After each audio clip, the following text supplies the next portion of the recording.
Good Monday morning, everybody. This is Quinn Baum with Names and Numbers, and we are in week 4 of the new year. It's time to talk about reviewing the goals we set way back on January 1st. All right, so in week 1, we talked about setting our goals. In week 2, we talked about how to remember those goals. In week 3, we talked about rewards for those goals. And today I want to talk about reviewing the goals we set. All right, so what do I mean by reviewing our goals? I mean, how are things going? How are you doing with the goal? How is it progressing? And today we're going to ask a few questions to suss out that answer. So question number 1 is, what seemed to work over the course of the last month?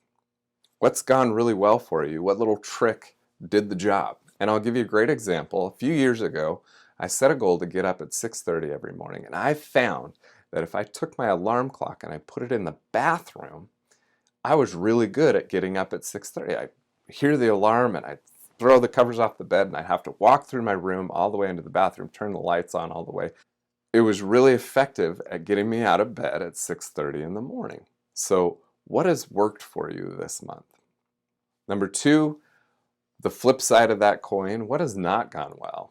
What's blown up in your face? What is not effective at all? What did you try once and immediately abandoned?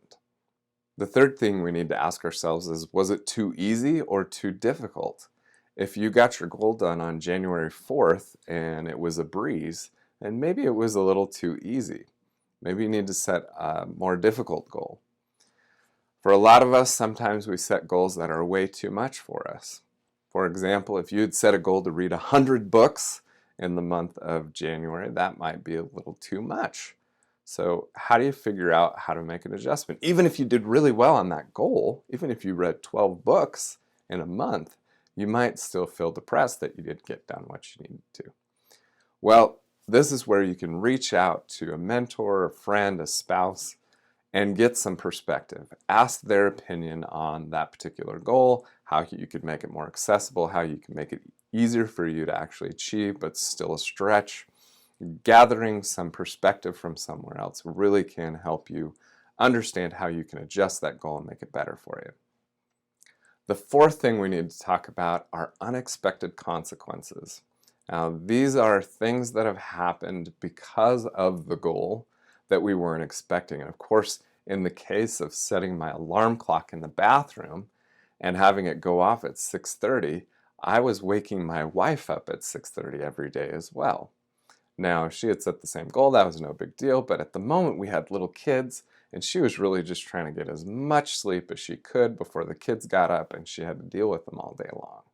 So the unintended consequence there was a big negative for her, and I had to figure out a way to get myself out of bed without causing so much of a ruckus. The fifth thing we need to ask ourselves is, how do we adjust? If things are going really well, maybe it's time to double down. If you feel like you've got a good handle on it, maybe February it's time to set another goal and focus on that one thing very particularly.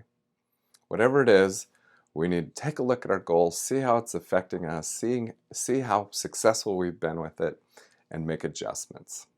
Thanks for joining me today. If you wouldn't mind, if you haven't already, please subscribe below and give us a thumbs up on this video because it helps us track our growth. As always, I'm Quinn Baum with Names and Numbers. Thanks for joining me today. Go out and make a great week.